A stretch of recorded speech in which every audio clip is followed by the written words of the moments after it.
Cette émission est rendue possible grâce à la famille des partenaires de l'Église de la Victoire.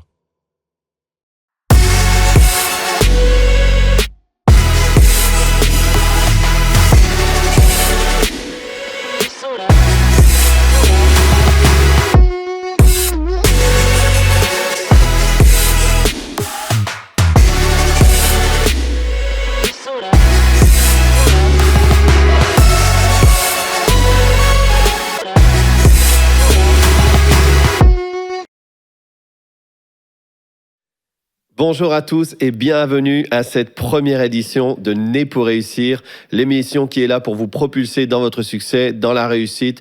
Et oui, parce que Dieu est pour votre succès, Dieu est pour vous.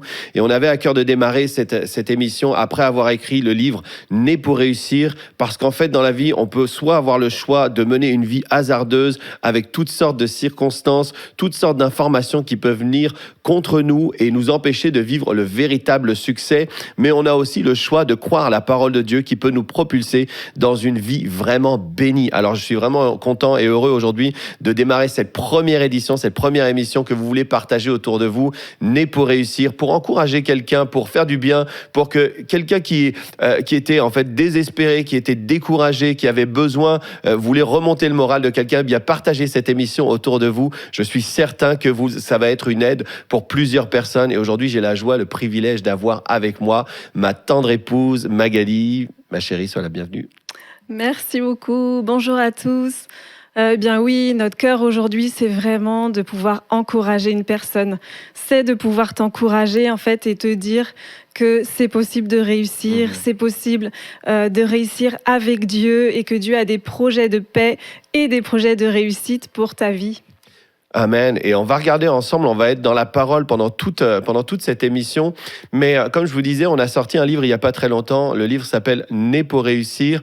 Et en fait, lorsqu'on l'a écrit et qu'on l'a sorti, c'était vraiment pour encourager plusieurs personnes, sachant en fait le parcours qu'on a pu vivre, toi et moi, chérie, qu'on a pu vivre. Ça fait 27 ans qu'on est ensemble, 27 ans qu'on se connaît. Et bien sûr, on a traversé toutes sortes de situations dans notre vie. Et puis, on avait à cœur vraiment d'encourager plusieurs parce qu'on sait qu'on aurait aimé avoir ce type de révélation, ce type d'enseignement. On aurait aimé avoir les coachs qu'on peut être aujourd'hui peut-être pour vous. On aurait aimé avoir des personnes qui nous encouragent et qui nous donnent aussi des clés pour réussir. Et on aurait aimé avoir des personnes aussi qui nous disent, bien en fait, l'échec, ce n'est pas ce pourquoi tu es né. Rien n'est une fatalité et que même dans les situations les plus difficiles, en fait, il y a toujours des moyens de s'en sortir. On aurait aimé pouvoir rêver et aujourd'hui, avec tout ce parcours et avec de là où Dieu nous a fait sortir pour nous faire vivre la vie bénie et heureux.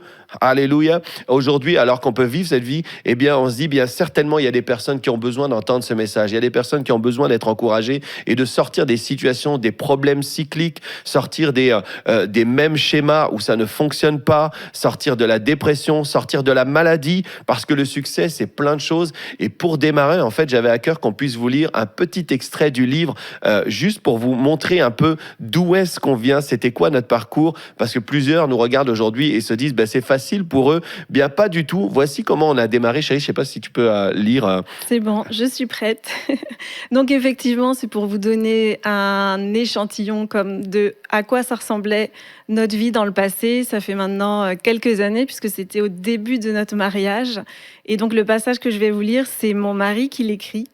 Donc, mon épouse et moi avons commencé notre vie de jeunes mariés en étant très limités financièrement. Il nous est arrivé, alors que nous habitions dans un quartier HLM, de devoir chercher des centimes dans tout l'appartement, dans nos fonds de poche et dans la voiture, afin de trouver de quoi rassembler 37 centimes d'euros, ce qui correspondait au montant d'une demi-baguette dans la boulangerie à côté de chez nous. Nous avions déjà notre premier enfant et même si nous n'étions pas malheureux, nous savions que cette vie-là était compliquée. Bien sûr, nous aurions pu demander de l'aide à nos parents qui ne nous auraient jamais refusé de nous nourrir, mais nous préférions nous débrouiller seuls et ils n'ont jamais d'ailleurs, jusqu'à ce livre, jamais connu cette histoire. Un jour, alors que nous n'avions rien, un chèque de 75 € nous avait été fait, mais malencontreusement, mon épouse l'avait jeté à la poubelle. Elle a dû se rendre j'ai dû me rendre au local donc où toutes les ordures de l'immeuble étaient rassemblées pour aller chercher notre sac poubelle. Donc je devais trouver notre sac poubelle, un sac perdu au milieu de tous les sacs de l'immeuble. Ça, chérie, pour ceux qui écoutent, ça, c'est notre histoire. 37 centimes. 37 centimes d'euros, on devait trouver des pièces dans notre appartement. On a fouillé partout pour pouvoir se payer une demi-baguette parce qu'en fait, on n'avait pas d'argent pour faire des courses. On vivait dans une cité HLM. C'est pas l'histoire de quelqu'un d'autre, c'est notre histoire. Et l'histoire des 75 euros, on fera plus ça, chérie. Mais il fallait aller chercher dans la poubelle parce qu'en fait, pour nous, on raconte, c'était comme si on avait une semaine de salaire. C'était pour faire des courses, en fait. 75 euros, c'était beaucoup, évidemment, quand on en est à chercher 37 centimes pour une demi-baguette. 75 euros, ça représente beaucoup de demi-baguettes. Et je me souviens même, pour ajouter des choses, que à cette époque-là, on avait donc un enfant et que moi, je l'allaitais. Et en fait, j'étais très contente de l'allaiter. Je me disais, ça fait du lait en moins à acheter. Je me disais, c'est une bonne économie. Et en fait, on essayait de voir partout là où on pouvait économiser. C'était toujours ça, en fait, de pouvoir économiser de 1 centime, c'était 1 centime. À ce moment-là, c'était ça notre vie. Et on se plaignait pas, mais c'est sûr que pour nous, c'était compliqué. En fait, on va continuer à lire un peu ce passage. Puis, si vous voulez poursuivre, vous pouvez vous procurer le livre Né pour réussir. Mais la raison pour laquelle on vous lit ça, c'est pas pour que vous procuriez le livre, c'est vraiment que pour vous sachiez c'est quoi notre histoire. Notre histoire commence, imaginez, on s'est rencontrés au lycée, mais quand on s'est mariés, quand on a commencé dans la vie, on s'est mariés, on avait après un enfant, donc notre fils Kezia, et on était dans cette cité HLM et on cherchait des centimes pour se nourrir. Bien sûr, comme on le dit, on aurait pu demander à nos parents de nous aider. Ils auraient voulu, ils l'auraient fait, mais on savait que on voulait pas dépendre d'eux. Ceci dit, c'était vraiment la galère. Et aujourd'hui, quand on parle de Né pour réussir, il y a plein de gens chez Cri qui nous écoutent en ce moment et en fait qui vivent la galère, qui vivent des galères comme ça. Peut-être qu'en ce moment vous nous écoutez puis vous habitez aussi dans une cité HLM. Peut-être que je parlais une fois avec un ami pasteur et il me disait que lui-même dans sa vie, des fois il allait récupérer des petits sachets de ketchup ou des choses qui restaient de ses voyages. Mais vous voyez, il y a plein de gens qui vivent des galères, en fait, qui vivent des galères et qui pensent que la vie, c'est ça. Et en fait, même s'ils se disent, il y a des possibilités de vivre mieux, peut-être que plus tard, je vivrai mieux. Mais en fait, lorsqu'on est conscient que je suis né pour réussir, on peut changer nos concepts intérieurs maintenant. On peut changer de système de pensée. En fait, à cette époque-là, le vrai problème, c'était pas qu'on manquait d'argent. Le vrai problème, c'était notre système de pensée. Oui, c'est ça. Puis c'était clairement pas la volonté de Dieu, en fait, qu'on soit comme ça, à chercher le moindre centime. En fait, ça rend pas Dieu heureux quand on galère, finalement. Et la volonté de Dieu, c'est pas non plus qu'on passe tout notre temps, parce que c'est de l'énergie, en fait, de faire ça. C'est de l'énergie de passer du temps à se dire, comment on va faire pour acheter de la nourriture, comment on va faire pour s'en sortir encore cette semaine, ou bien ce mois-ci. C'est pas la volonté de Dieu, ça. Et si tu veux, on peut déjà voir ce qu'est la définition du succès, parce que c'est un mot qui peut être un peu controversé, puis on l'a vu quand on a sorti le livre d'ailleurs, parce que dans certains commentaires, il y a des gens qui disaient « mais pourquoi parler de réussite ?» Pourquoi toujours vouloir parler de réussite Et puis c'est un peu mis aussi dans la même catégorie que la prospérité ou vouloir prospérer. Et en fait, moi, j'ai simplement pris la définition de ce qu'est le succès. Et le succès, chérie, c'est un heureux résultat, résultat favorable de ce qui arrive. Mais c'est aussi le fait de parvenir au résultat souhaité. C'est bon. Et puis, j'ai cherché la définition de la réussite, alors. Et dans la première définition de la réussite que j'ai trouvée, c'était simplement écrit un mot « succès ». Donc, succès, réussite, apparemment, c'est la même chose. Et puis, du coup, je suis allée plus loin aussi et j'ai cherché à savoir ce qu'est la prospérité. Ce mot qui peut parfois faire mal aux oreilles ou qui peut sonner parfois comme un gros mot. Et en fait, je suis revenue, j'ai entendu la définition donc de ce mot-là en hébreu. Et donc, la prospérité en hébreu, c'est avancer et réussir. En fait, encore là, ça nous parle de réussir. Et en fait, c'est vrai que quand on entreprend quelque chose dans la vie, que ce soit un voyage, on prend sa voiture, on décide de partir en voyage, ou bien quand on se dit oui pour le mariage, quand on décide d'avoir des enfants, ou bien quand on lance son entreprise, on n'entreprend jamais les choses en se disant qu'on va échouer. Ça n'a aucun sens. Donc la réussite, c'est quelque chose que tout le monde veut finalement. Effectivement, en fait, quand on pense... en fait, déjà, c'est ça. Tu sais, s'il y a des problèmes, s'il y a des personnes qui trouvent que la réussite, le succès, et comme tu le disais, on l'a vu, par exemple, dans les commentaires, quand on a sorti le livre, on nous a dit, bien, la réussite, c'est encore centré sur soi, sur l'ego, sur encore quelque chose qui est fait pour attirer des choses vers soi, bref, des choses égoïstes. Mais en fait, si les gens sont contre, des fois, le succès ou le fait qu'on en parle, ou le fait qu'on parle de la réussite, c'est souvent parce qu'il y a des concepts qui sont erronés concernant le succès et la réussite. Et d'ailleurs, aujourd'hui, si les gens veulent parler de succès, de réussite, ils vont souvent employer une image du type quelqu'un qui est dans son jet privé, qui peut s'acheter telle et telle voiture, qui peut vivre telle et telle chose, avoir des choses même des fois démesurées. Et puis peu importe en fait, peu importe. J'ai jamais dit que même un jet c'était démesuré, mais je dis juste que l'image qu'on a du succès, si on dit que c'est ça le succès, bien c'est sûr que après il peut y avoir des personnes qui trouvent que c'est dérangeant ou c'est pas ça qui devrait être un motif dans la vie. Mais en fait, le succès, c'est vraiment, comme tu disais, de réussir son mariage. C'est d'être en bonne santé. C'est d'être une source de bénédiction. C'est d'être une source d'inspiration. C'est de pourvoir pour les autres. Justement, le succès, ça n'a rien d'égoïste. Quelqu'un qui vit le succès est en capacité d'aider les autres. Lorsqu'on parle de 37 centimes d'euros pour s'acheter une demi-baguette, imaginez, c'est vraiment pas le succès. Parce que si nous, on a du mal à se payer une demi-baguette, comment on peut devenir une source de bénédiction pour les autres? Comment est-ce qu'on peut aider même les pauvres si on n'arrive même pas à s'aider soi-même? Donc oui, on voit que même la définition, en fait, c'est d'être heureux, c'est d'être épanoui. Mais c'est plus que ça. Il y a plein de choses dans la parole de Dieu.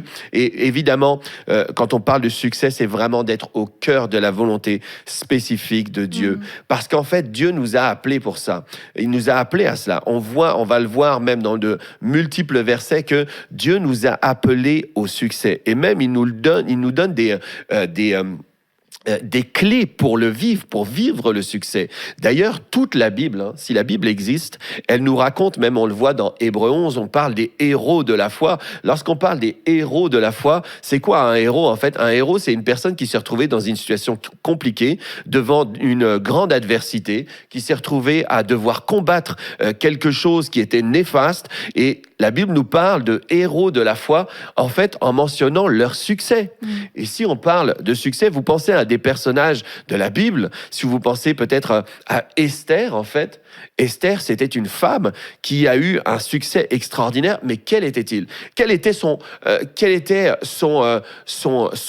succès? Est-ce que c'était de devenir une reine, la reine Esther, être une reine, être une gouvernante? Est-ce que c'était juste ça? Ben non, en fait. Le succès de Esther, c'était d'annuler un génocide contre le peuple juif. La Bible nous parle d'Esther. La Bible nous parle de Joseph, par exemple, qui a été une source de provision pour sauver toute une nation. C'était quelqu'un qui était bon, et le succès qui était attaché à sa vie n'était pas seulement rattaché à sa vie personnelle pour devenir Premier ministre, mais aussi pour sortir tout un peuple d'une famine, d'une récession, et créer de l'abondance dans un pays comme l'Égypte. Et d'ailleurs, il est devenu donc Premier ministre. Mais c'est pas seulement ça, c'est encore Néhémie. Si je pense à Néhémie qui était en fait un homme de succès, mais qui aussi accompagnait dans sa vie et dans son travail auprès d'un roi qui était un roi séculier, qui était un roi opposé d'ailleurs au peuple d'Israël.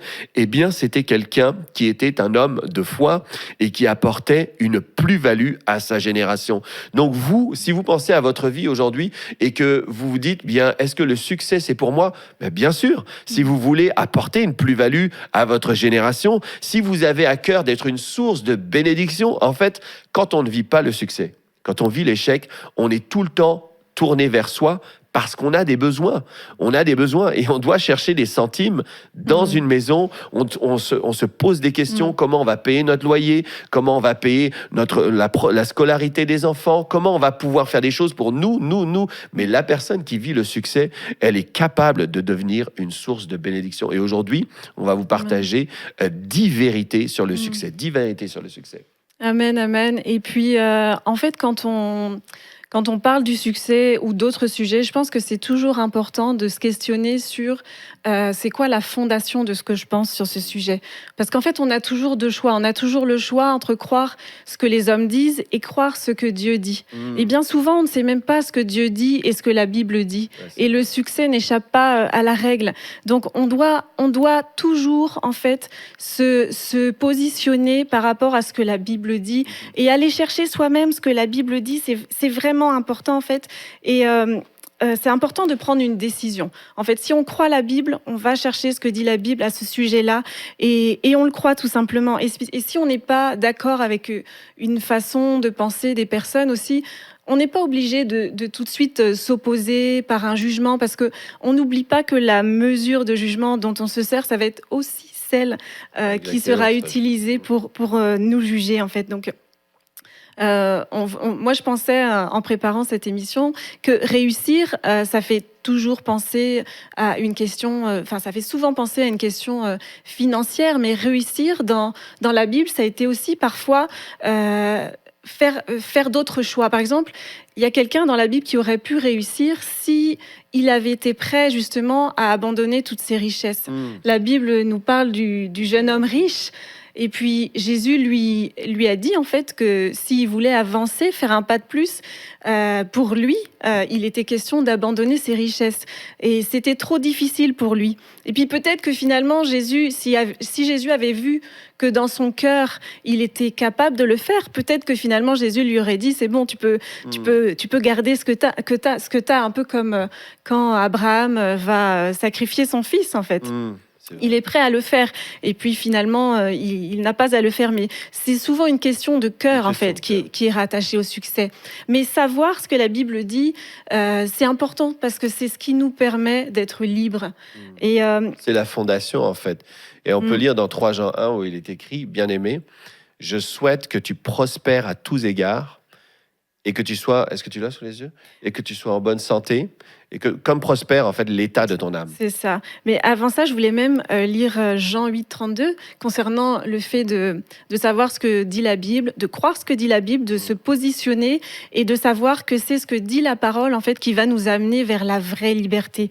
Jean 8, 32 dit « Vous connaîtrez la vérité et la vérité vous affranchira. Vous connaîtrez la vérité, dans une autre version, et la vérité fera de vous des hommes libres. » Wow. En fait, c'est la vérité qu'on connaît et qu'on accueille qui fait de nous des personnes libres. C'est ce que dit la Bible, en fait. Tant que je n'ai pas reçu la vérité de la parole de Dieu, je peux marcher en dessous de mes privilèges. La Bible dit même dans Ecclésiaste, j'ai vu des princes j'ai vu des esclaves monter sur des chevaux et des princes marcher à terre comme des esclaves. Et les rois marchaient à terre comme des esclaves. Et c'est pas normal, en fait. Normalement, les esclaves marchent à terre et les rois montent sur des chevaux. Tout ça pour dire qu'en fait, il y a des personnes qui sont appelées à vivre quelque chose, c'est-à-dire le succès. Et comme ils le vivent pas, ils se disent bien c'est ça ma vie en fait. J'étais prédestiné à vivre ce genre d'enchaînement, d'échecs. La vie a fait que j'ai toutes ces situations malheureuses, je peux pas m'en sortir. Je venais de toute façon d'un milieu précaire.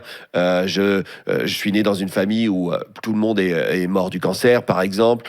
Et en fait, on accueille toutes ces choses-là comme des fondations.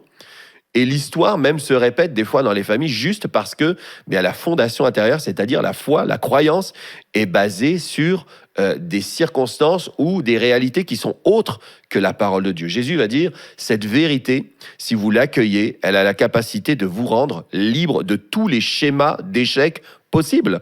Lorsque vous allez recevoir cette vérité, vous allez marcher dans une grande liberté, liberté au niveau des finances, liberté au niveau de la santé. Lorsqu'on regarde tout notre parcours, tout ce qu'on a pu vivre, nous, dans toutes ces années, bien en fait, on était en manque de connaissance de la vérité. parce qu'on aimait Dieu à cette époque-là, on servait Dieu. Je servais déjà même dans la louange, dans l'église, mais même si on servait de tout notre cœur, il y avait des choses, des révélations qu'on n'avait pas, qui pouvaient transformer littéralement tout notre environnement. On ne savait pas en fait que Dieu voulait qu'on soit prospère. On se disait bien, il faut vraiment qu'on trouve du travail, et c'est certain que Dieu va nous bénir à travers le travail, mais on se disait, mais même on avait des concepts, on avait déjà parlé ensemble, on vient de familles plutôt modestes, mais on voyait que bien nos standards concernant l'abondance étaient vraiment limités. On ne pensait pas qu'on pouvait vivre telle et telle chose. On pensait que c'était peut-être réservé à une certaine élite, que c'était réservé à un certain niveau d'études, que c'était réservé aux personnes qui avaient un réseau, qui avaient reçu un héritage, qui étaient nés à tel endroit. Toutes ces choses-là, en fait, c'était des concepts qui étaient faux, parce que la Bible nous dit, en fait, si vous connaissez la vérité, il n'y a rien, en fait, qui peut vous empêcher de réaliser le rêve que Dieu a mis sur votre cœur. Gloire à Dieu. Et c'est merveilleux, parce qu'en fait, ça dit quoi? Ça dit que si une personne naît dans un environnement pauvre, si une personne est née même dans un foyer, si une personne a été abandonnée par ses parents, si une personne a été complètement délaissée, si vous avez été trahi, si vous voyez que vous n'avez pas connu votre père, par exemple, même votre mère vous a abandonné, si vous avez grandi dans un foyer où il y avait de la violence, où il y avait de l'alcool, où il y avait des choses difficiles, si vous êtes expatrié, par exemple, vous étiez dans un pays, puis d'un coup vous vous retrouvez dans un autre pays, c'est compliqué, les codes, vous comprenez pas tout, vous savez pas comment vivre cette vie abondante, bien en fait, vous avez besoin de connaître cette vérité qui vous rend libre, Amen. qui vous rend réellement libre. Et ça, c'est merveilleux. Ça veut dire que tout le monde peut réussir. Tout à fait. Et puis donc, pour vous aider, on a établi 10 vérités à savoir, à connaître sur le succès. Et la première de ces vérités, en fait, c'est que Dieu veut qu'on vive le succès. Et pourquoi Dieu veut qu'on vive le succès? Tout simplement parce qu'il nous aime. Il nous aime, et à travers la Bible, on peut lire bien-aimé. Cette formule, juste cette petite formule, bien-aimé. Et puis, il n'y a rien qui est anodin dans la Bible. C'est arrivé jusqu'à nous, ça a traversé les époques, et puis c'est vrai qu'il y a des disparités dans les traductions, il y a quelques différences, mais il y a des choses qui demeurent. Et bien-aimé, c'est bien-aimé. Et puis, quand il s'adresse à nous, quand les écrivains en fait, de la parole s'adresse à des personnes, dans la parole, ça dit bien-aimé. Et bien-aimé, ça veut dire qu'on est aimé, mais ça veut dire en plus que Dieu le fait bien. Et c'est important de savoir qu'on est aimé, parce que c'est vraiment la base de pourquoi c'est la volonté de Dieu qu'on réussisse, mais parce qu'il veut notre bonheur. Il veut nous aimer, il nous a choisis. C'est important aussi de comprendre qu'il nous a choisis. Et là, même si on peut être né par accident, par exemple. On entend ça parfois, « Oh, t'étais un accident ». Ou bien, on peut être né dans une famille qui nous voulait pas. On va dire, t'étais pas voulu, c'est ça, t'étais pas voulu. On peut être né, peu importe la situation dans laquelle on est né. Mais il faut se souvenir que on est le choix de Dieu, en fait. On est le choix de Dieu, et c'est de sa volonté qu'on soit né, c'est de sa volonté que ce soit nous. Et alors même qu'il savait les erreurs qu'on allait faire dans notre vie, il savait les mauvais choix qu'on allait faire parfois, il connaît la fin d'une chose avant son commencement. Et malgré tout, il a décidé de nous choisir. Il a décidé de nous choisir parce qu'il nous aime. Et c'est important d'être intimement convaincu que Dieu nous aime. Parce que quand on croit cela, on ne peut pas penser que, par exemple, Dieu nous envoie la maladie, ou Dieu veut qu'on soit dans la pauvreté, que Dieu veut nous voir échouer. Pourquoi Dieu voudrait ces choses-là s'il nous aime et s'il nous a choisis? Parce qu'en tant que parents, déjà, nous-mêmes, en tant que parents, c'est pas ce qu'on désire pour nos enfants. Exactement. Si vous avez des enfants, ou si vous voyez peut-être, si vous n'avez pas d'enfants, mais que vous voyez, vous avez peut-être un frère qui a des enfants, une sœur qui a des enfants, ou vous connaissez des personnes qui ont des enfants, bien ces personnes-là, jamais vous allez penser que elles ont envie que leurs enfants soient malades pour leur enseigner quelque chose, ou bien que leurs enfants vivent des difficultés.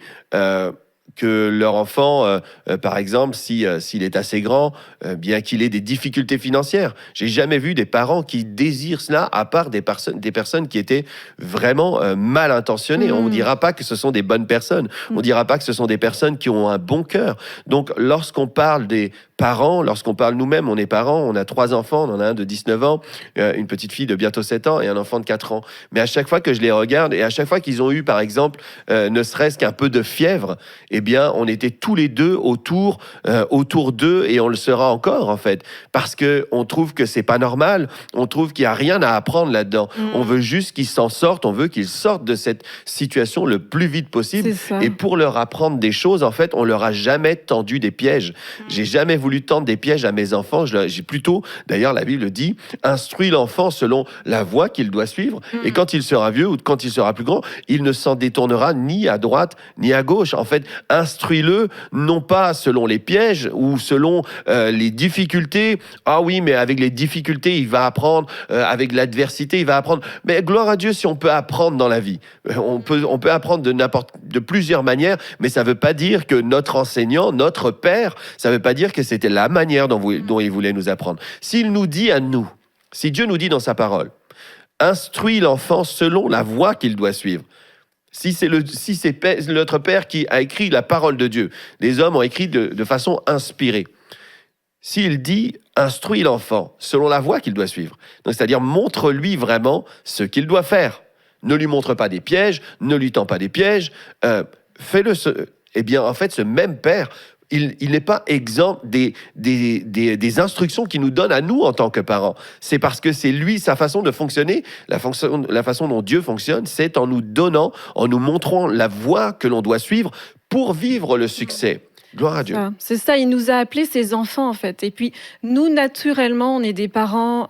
Et puis c'est commun aux parents, c'est général aux parents de vouloir que les enfants s'en sortent, que les enfants soient en bonne santé, qu'ils soient heureux.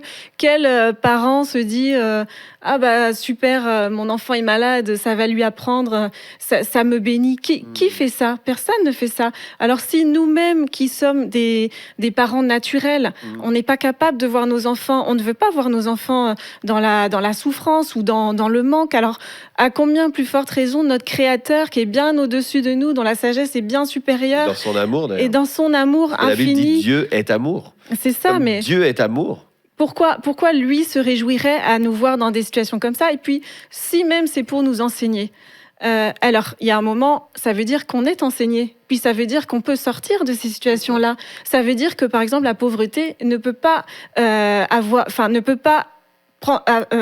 durer toute une vie, c'est impossible, ou même la maladie, puisque si la maladie est là pour nous enseigner, la pauvreté et autres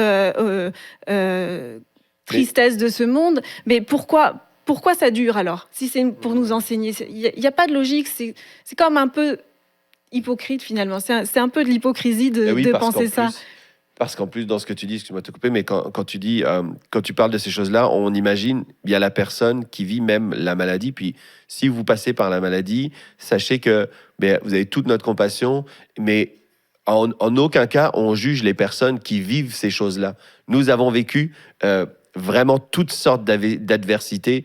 Mon épouse et moi, on a vécu toutes sortes d'adversités et on sait que ça peut être vraiment difficile. On sait que, en fait, c'est des choses qu'on doit affronter et puis il faut être courageux et on sait ce que ça peut être. Ce qu'on est en train de vous dire, c'est pas du tout un jugement, mais on est en train de vous dire que, en fait, Dieu est pour que vous sortiez des situations, en fait, qui vous font du mal. Amen. Parce que Dieu ne prend pas plaisir à vous voir avoir mal, à vous voir manquer, à vous voir être désespéré, être découragé. D'ailleurs, toute la parole est un livre qui est fait pour nous encourager. Toute la parole de Dieu, c'est Dieu qui parle pour nous encourager. Tous les témoignages qu'on peut lire sont des témoignages pour nous dire, bien tu vois, comme dans Hébreux 11, où on a vu la foi d'Abraham, la foi de Rahab, la foi de tous ces héros de la foi, de Isaac, de Jacob. Eh bien, cette même foi qui leur a permis de sortir de situations précaires,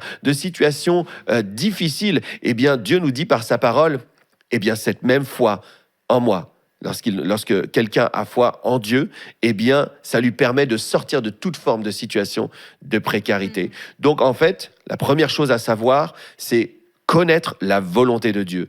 Connaître la volonté de Dieu, que le succès, c'est la volonté de Dieu. Si on sait que le succès, c'est la volonté de Dieu, eh bien, on devrait aller avec empressement vers la volonté de Dieu.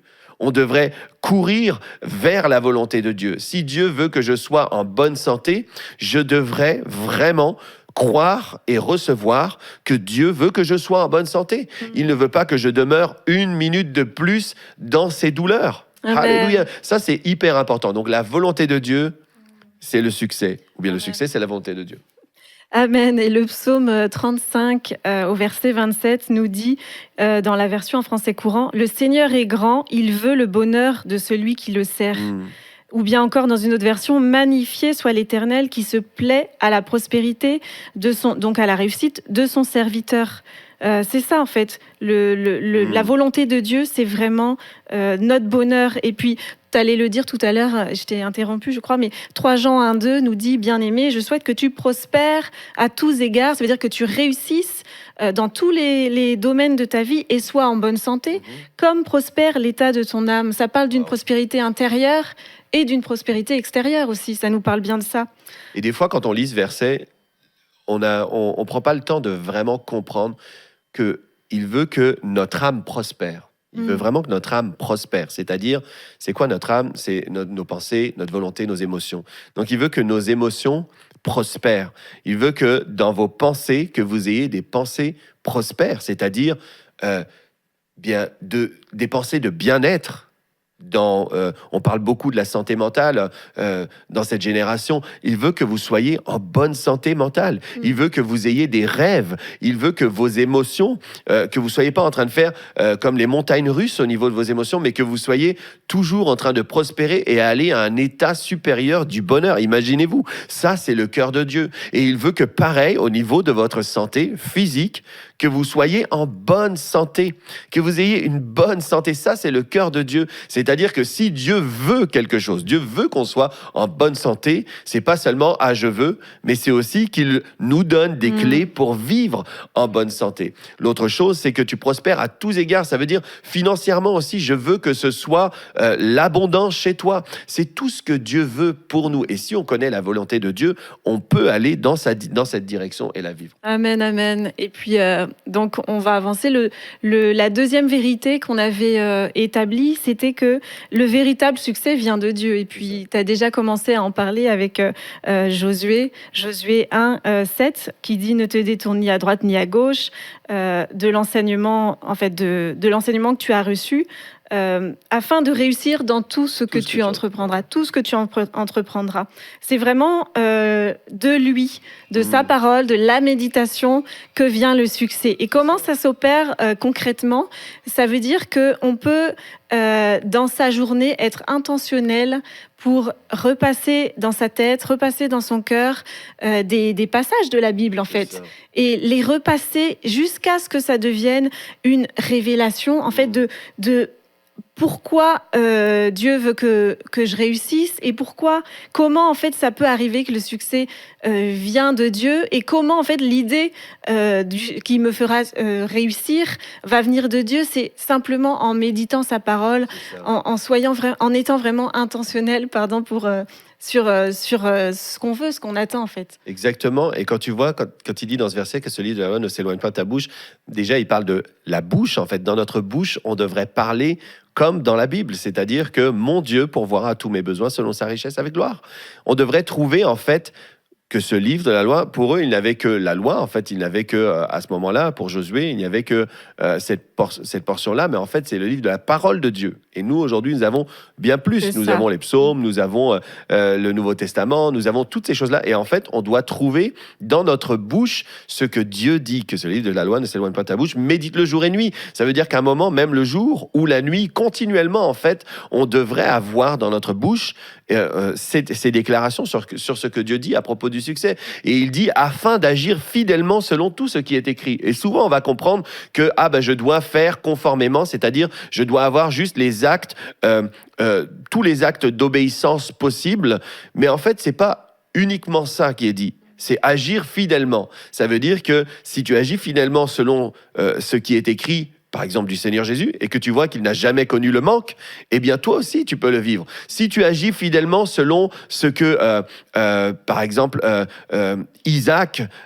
Jacob a eu comme business plan pour lorsqu'il travaillait chez Laban, et que toute une entreprise a été transférée dans ses mains, c'est ça, agir fidèlement. Donc c'est là que tu auras du succès. Donc on disait, le deuxième point, la vérité, le véritable succès vient de Dieu. Donc, la Bible dit que vraiment, le succès vient de Dieu. D'ailleurs, j'ai un autre verset qui dit ceci, qui dit... Si j'en ai un autre. Je peux lire. Vas-y, tu peux lire le tien. Moi, j'en ai un, c'est dans le psaume 1, j'ai trouvé ça vraiment fort. Psaume 1, au verset 2, ça dit « Mais qui trouve son plaisir dans la loi de l'Éternel et qui la médite jour et nuit ? Il est comme un arbre planté près d'un courant d'eau. » Donc, imaginez-vous, ça parle de nous, là. On est comme un arbre planté près d'un courant d'eau. Ça veut dire qu'on a tout ce qu'il nous faut, en fait. On reçoit l'eau autant qu'il nous faut pour grandir. Donc, il est comme un arbre planté près d'un courant d'eau qui donne son fruit en sa saison et dont le feuillage ne se flétrit point. Tout ce qu'il fait lui réussit. Wow. C'est ça qu'est l'homme qui trouve son plaisir dans la loi de l'Éternel. C'est ce que la Bible nous dit. C'est tout ce qu'il fait lui réussit. Donc, c'est encore une preuve que celui qui va s'attacher à la parole de Dieu, tout ce qu'il fait, il réussit. C'est ça. Il réussit toutes ses entreprises parce qu'il est attaché à Dieu. Et la Bible nous dit aussi également, dans Néhémie chapitre 2, verset 20, Néhémie chapitre 2, verset 20, « Et je leur fis cette réponse, le Dieu des cieux, donc il parle de Dieu, le Dieu des cieux nous donnera le succès. » Donc Dieu ne peut pas donner le péché. Dieu donne des choses qu'il possède. Dieu ne va pas donner des choses qu'il ne possède pas. D'ailleurs, Dieu donne ce qu'il est même. Il est un Dieu de succès. Donc il dit, le Dieu des cieux nous donnera le succès. Il dit que, Néhémie dit clairement, bien en fait, le succès, il viendra de Dieu. La troisième vérité qu'on veut établir, alors qu'on parle de vraiment des fondations, c'est-à-dire les vérités concernant le succès, c'est que personne n'a été créé pour l'échec. Personne qui est arrivé sur la Terre, on l'a dit un peu tout à l'heure, on parlait de personnes qui disent bien, même qui ont entendu de la part de leurs parents, ben toi t'as un accident ou t'étais pas désiré. Bien en fait, dans le cœur de Dieu, vous étiez totalement désiré. Alléluia, vous étiez vraiment voulu. Votre personne, qu'importe si vous avez été combattu, qu'importe même si on a voulu vous avorter, qu'importe si on a voulu vous abandonner et qu'on vous a abandonné à la naissance, qu'on vous a placé dans un orphelinat, qu'importe ces choses-là, en fait, vous étiez voulu. Et d'ailleurs, regardez, il dit à Jérémie, dans Jérémie 1,4, Jérémie, chapitre 1, verset 4, il dit « La parole de l'Éternel me fut adressée en ces mots, avant que je t'eusse formé. » Donc, dites avant. Avant que je t'eusse formé, donc avant même que quelqu'un soit formé dans le sein de sa mère, avant que je t'eusse formé dans le ventre de ta mère, je te connaissais. C'est-à-dire Dieu vous connaissait avant même que vous soyez formé, avant même qu'on dise non, l'enfant finalement je ne veux pas d'enfant, finalement mettons-le dans un orphelinat, finalement je quitte le foyer et j'abandonne mes enfants, comme plusieurs ont connu ça, leurs parents ont quitté le foyer. Avant même, il dit avant que toutes ces choses arrivent, avant même que vous fassiez des erreurs, avant même que vous preniez les mauvaises décisions, avant même que vous ayez peut-être eu des difficultés dans votre mariage, avant, je te connaissais, et avant que tu fusses sorti du sein de ta mère, je t'avais consacré. Donc même là, la Bible nous dit que Dieu avait parlé des choses nous concernant, qu'importe les choses qu'on a pu vivre après et ce qu'on a pu dire à notre sujet. En fait, personne n'a été créé pour l'échec. Il y a des gens qui ont fait des choses terribles sur cette terre, on connaît dans l'histoire, mais même ces personnes-là, Dieu les avait créées pour du succès. Même des hommes politiques qui ont fait des choix désastreux pour des nations, eh bien, en fait, la Bible dit même, ce que je veux, c'est je ne veux pas que le pécheur meure, en fait. Ce que je veux, c'est qu'il se repente. C'est qu'il se repente et qu'il revienne finalement dans le plan original que Dieu avait placé pour vous. Vous imaginez, par exemple, le concepteur d'une voiture. Hein. Quand on parle de concepteur d'une voiture, lorsqu'on voit des voitures écrasées sur le bord du chemin, en fait, la personne qui a créé cette voiture ne l'avait jamais intentionnellement créée pour qu'elle s'écrase sur le bord d'un chemin. Donc, C'est pas parce que on voit des désastres dans les vies des gens que Dieu était l'auteur de ce genre de désastre. C'est pas parce qu'on voit une voiture sur le bord du chemin écrasée contre un platane que, eh bien, en fait, le concepteur l'avait préparé pour ça. Non, c'était censé être un véhicule qui sert, qui est une source de bénédiction, que les gens vont pouvoir, ça va aider la vie des gens. Eh bien, de la même manière, Dieu avait parlé au sujet de toute personne qui existe. Dieu nous a créés pour le succès et personne n'a été créé pour l'échec. C'est ça. Et puis quand on pense que qu'on peut échouer ou que c'est vraiment faire une mauvaise publicité à Dieu en fait. Effectivement. Parce que c'est pas ce qu'il a voulu pour nous. Il a pas voulu qu'on échoue. Ça lui fait une mauvaise presse. En fait. Ça lui fait vraiment une mauvaise presse de donner comme image de mon Dieu l'échec ou la maladie, toutes ces choses-là. Ça donne mauvaise presse à Dieu parce qu'on se dit mais qui est ce Dieu? Mais d'ailleurs les gens disent ça dans le monde. S'il y avait un Dieu, il n'y aura pas toutes ces guerres. S'il y avait un Dieu, il n'y aurait pas toutes ces choses. Mais ce n'est pas la volonté de Dieu. Et au contraire, la volonté de Dieu, c'est qu'on puisse avoir une vie qui reflète qui il est, c'est-à-dire qu'il est un Dieu immensément bon. C'est ça. On l'a dit tout à l'heure. En fait, la première chose, c'est parce que Dieu nous aime et c'est lui qui nous a créés. Gloire à Dieu. La quatrième chose, c'est que rien n'est une fatalité. Rien n'est une fatalité. Vous pouvez être dans une situation de manque vraiment aggravé. Comme on l'a été. Ouais, comme on l'a été. C'est ça. Vous pouvez être dans une situation de santé compliquée. Comme on l'a été. Comme on l'a été. On a été dans des situations dont on vous parlera plus tard, mais vraiment, on a traversé des choses concernant la santé qui sont des choses qui peuvent paraître vraiment épouvantables. Mais je peux vous dire que ce n'est pas une fatalité, en fait. Je connais tellement de personnes qui ont guéri de maladies incurables. Des personnes même qu'on avait envoyées. En fait, l'hôpital leur a dit, bien, vous pouvez rentrer chez vous, on ne peut plus rien faire. Une personne, je me souviens, un témoignage, une personne qui était partie en Floride parce que on lui avait dit, vous allez mourir. Puis elle est partie en Floride pour aller mourir devant la mer. Et en fait, elle avait un cancer vraiment en phase terminale. Et en fait, pendant ce temps-là, elle a découvert la volonté de Dieu concernant la guérison. Et elle a commencé à écouter des enseignements concernant la guérison, que c'était la volonté de Dieu, mais que c'était aussi la capacité de Dieu, que c'était disponible. Et cette personne-là a été complètement guérie. Amen. L'autre jour, on était avec nos amis pasteur Fofi Ndelo et pasteur Suzy. Mais lorsque pasteur Suzy a été déclarée morte, on a appelé son mari pour venir à l'hôpital du temps du Covid et il y avait un sac mortuaire. On l'a appelé pour qu'il vienne voir. Il n'avait pas vu son épouse depuis 2 mois et demi et il voulait la débrancher parce qu'elle était morte. Cliniquement, il disait, bien, elle est morte. Il y a le sac qui est ici. Et aujourd'hui, pasteur Suzy est bien vivante. On a mangé avec elle pas plus tard qu'il y a quelques jours et elle est en parfaite santé, complètement guérie. Quelqu'un qu'on voulait débrancher, mettre dans un sac. Amen. Mais dans un instant, à cause de la foi et à cause de la volonté de Dieu, cette personne est encore vivante aujourd'hui. Amen. Et même elle fait des émissions comme on peut le faire. Que ça puisse vraiment encourager quelqu'un, que ça puisse encourager quelqu'un dans la situation où tu te trouves peut-être de maladie. Sache qu'il y a une solution. Il y a une solution. D'un claquement de doigts, ça peut changer. Et la cinquième vérité qu'on avait établie, c'est qu'il n'y a pas d'âge pour vivre le succès. Et aussi, il n'y a pas de succès atteint qui empêche de vivre un succès supérieur. C'est ça aussi que j'ai envie de dire. Parfois, on vit un succès, on se dit, bon, ça y est, c'est fini. Mais c'est jamais fini. Et il n'y a pas d'âge. On voit même Abraham, encore dans la Bible, a été père très tardivement dans sa vie. C'était aux alentours des 100 ans, là, Ouais. En tout cas, il était très vieux quand il est devenu père. Si c'est pas l'exemple même qu'il n'y a pas d'âge pour vivre le succès, c'est jamais fini. Tant que c'est pas fini, c'est pas fini. C'est jamais fini. Puis s'il y a quelque chose qui est sur votre cœur, je pense même à une chanteuse qui s'appelle Sinach qui a écrit des chants de louanges extraordinaires et je pense qu'elle a eu son premier enfant à 46 ans. En fait, même si le succès, ça dépendait de l'âge, quand on pense aux footballeurs qui finissent leur carrière des fois à 37 ans, 37 ans c'est jeune, ça veut dire bien le succès, ça y est, je l'ai connu, donc ma vie, le reste, finalement, bien j'ai plus rien à faire. Non, en fait, même tu partageais dans le livre, tu partageais sur une personne qui avait décidé de faire des études de sage-femme alors qu'elle était à un âge avancé. En fait, il y a des tas de personnes qui, à un certain âge, commencent à prendre des décisions vraiment de qualité et de se dire, bien, en fait, c'est pas terminé. Aujourd'hui, je peux faire quelque chose. C'est ça, et même bien plus proche de nous, c'est ça que j'allais dire. On a Pasteur Lifa qui était footballeur Qui a et qui, 99 ans. à 99 ans, est devenu aussi avocat. C'est Ouais, quand il a même, pas c'est quand même 99 pas ans. rien. Non. Ou sinon, je veux son secret. Non, mais c'est vrai. Après être footballeur, il est devenu avocat C'est et ça. il a fait encore plein de choses, plein d'études. Il a tellement de Il nous diplômes. inspire. Il Mais nous oui, inspire. tellement inspirant. On t'aime beaucoup, Pasteur Lifa. Et Mais tu la n'as pas six- 99 ans. Non, je confirme.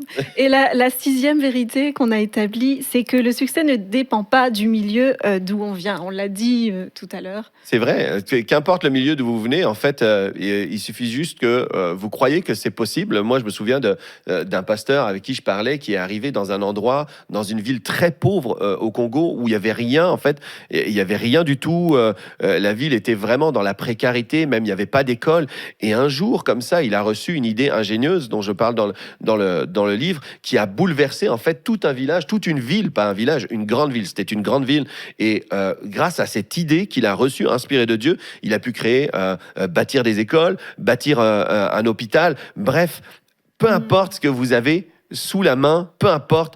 Personne, en fait, peu importe ce que vous avez ou de l'endroit où vous naissez, vous pouvez vivre le succès. Et aussi, pour vivre le succès, et ça nous amène à notre vérité numéro 7, il faut croire en soi. Il C'est faut vrai. croire en ce que Dieu a placé en nous. La Bible nous parle, on sait que on a un potentiel en fait placé en nous et qui ne demande qu'à se manifester. Il faut croire qu'on est équipé pour faire ce qu'on a à faire. Et bien souvent, on lit dans les histoires, fortifie-toi, prends courage. Ça veut dire qu'on doit croire en nous et on doit aussi avoir l'audace de faire un pas pour aller vers son succès. Et si Dieu, en plus, il croit en nous donnant un projet, C'est bien ça. nous aussi, on doit croire. Parce qu'en fait, si on ne croit pas en nous, on dit à Dieu, ben en fait, tu te trompes. Mm. C'est aussi simple. C'est que ça. ça, c'est ça. Et Ok. puis le point qui suit, c'est mon succès est aussi profitable aux autres. Et c'est ce que tu disais là, cet homme qui a eu une idée pour construire Des une maisons. nouvelle technique en fait Ouais. pour construire des maisons dans son village. Il a tout changé dans son village. Ça a changé la vie de tout le monde autour de lui, dans ce village, et même ça a rayonné même encore plus loin que sa ville. Donc quand on réussit, on peut être une bénédiction pour les autres. Exactement. Et quand je pense encore à comment on a commencé notre vie, où on devait chercher des centimes pour nous, mais qu'aujourd'hui, on est capable, on a plusieurs résidences, on est capable d'offrir des loyers, par exemple, à nos locataires. On est capable de payer des vacances à des personnes. On est capable d'honorer des gens. On est capable de payer des vacances au soleil pour des gens. On est capable de payer des courses. On est capable d'offrir tellement et tellement de choses, d'être une source de bénédiction. Aujourd'hui, si on vit l'abondance, si nous vivons l'abondance, c'est pas pour nous, c'est pour être des sources de bénédiction. On a aidé les jeunes à démarrer des entreprises. On a pu financer le démarrage d'entreprises, plusieurs. On a pu financer tellement de choses. Alors si aujourd'hui vous vous dites, mais en fait le succès, je voulais pas le vivre, mais pensez différemment, pensez aux autres, pensez qu'est-ce que vous pourriez faire avec cette somme d'argent si, par exemple, vous vivez un tel succès dans votre entreprise? Qu'est-ce que vous pourriez faire pour être une source de bénédiction? À qui vous pourriez payer les courses, le restaurant? À qui vous pourriez offrir une voiture? On nous a offert une voiture, c'était une source de bénédiction. Depuis, on en a offert 2 des voitures. Gloire à Dieu. Vous pouvez être ce genre de source de bénédiction et les gens ont des besoins. Et en fait, Amen. vous êtes la réponse à une question qui est posée sur la terre. Donc, on doit aller vite. Ouais. Donc, je vais Et puis, parler. attends, juste, je voulais dire, parfois, on pense qu'on doit se contenter de ce qu'on a, ou de ce qu'il nous faut juste pour nous. Mais si on fait ça, comment on peut bénir les autres? Comment on peut aider quelqu'un? Et même la Bible dit, il y a plus de bonheur, de joie à donner qu'à recevoir. Mais si on n'a rien à donner, comment on fait? C'est ça. Et puis, on se prive d'un bonheur. C'est ça. On se prive du bonheur. Donc, 9e point, concernant les 10 vérités concernant le succès, personne n'a le pouvoir de saboter mon succès. Personne n'a le pouvoir. C'est-à-dire que, en fait, souvent, les gens vivent la pensée de victime. Je suis une victime, les gens ne m'aident pas. Des fois, on m'a déjà dit, mais toi, Gwen, t'as la faveur, il y a plein de gens qui t'aident et ceci. Moi, j'ai pas eu cette chance. Bien non, en fait, personne ne peut saboter. La seule personne qui peut saboter le succès, c'est soi-même. C'est lorsque je dis, bien non, j'y crois pas. En fait, la seule façon dont on peut saboter notre succès, c'est en disant j'y crois pas, je crois pas que je peux y arriver.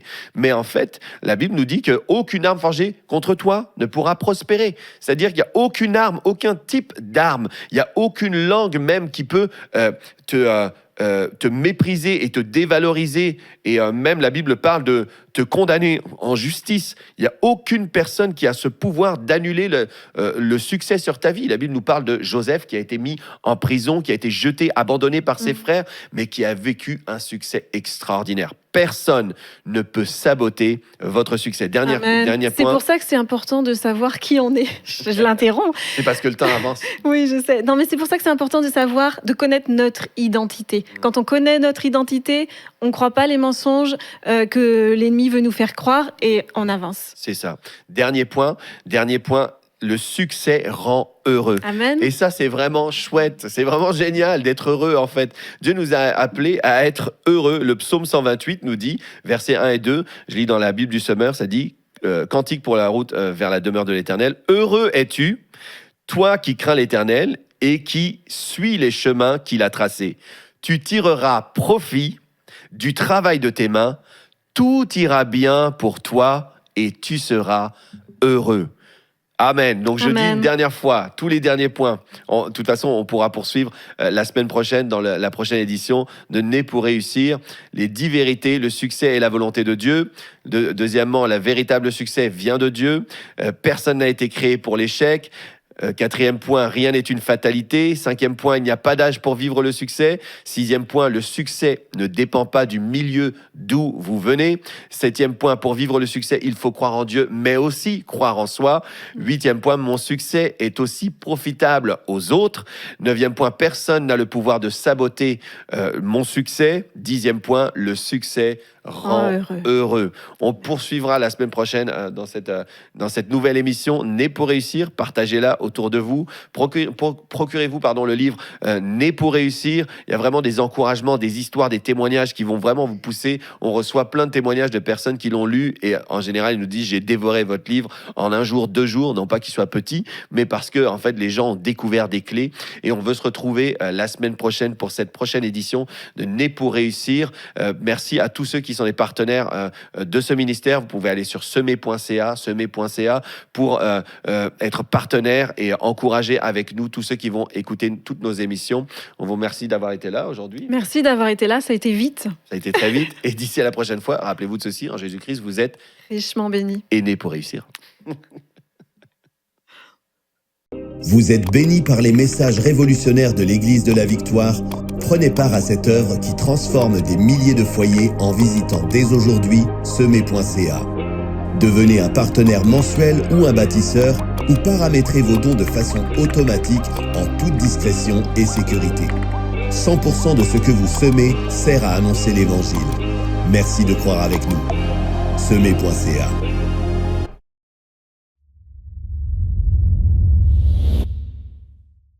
Cette émission est rendue possible grâce à la famille des partenaires de l'Église de la Victoire.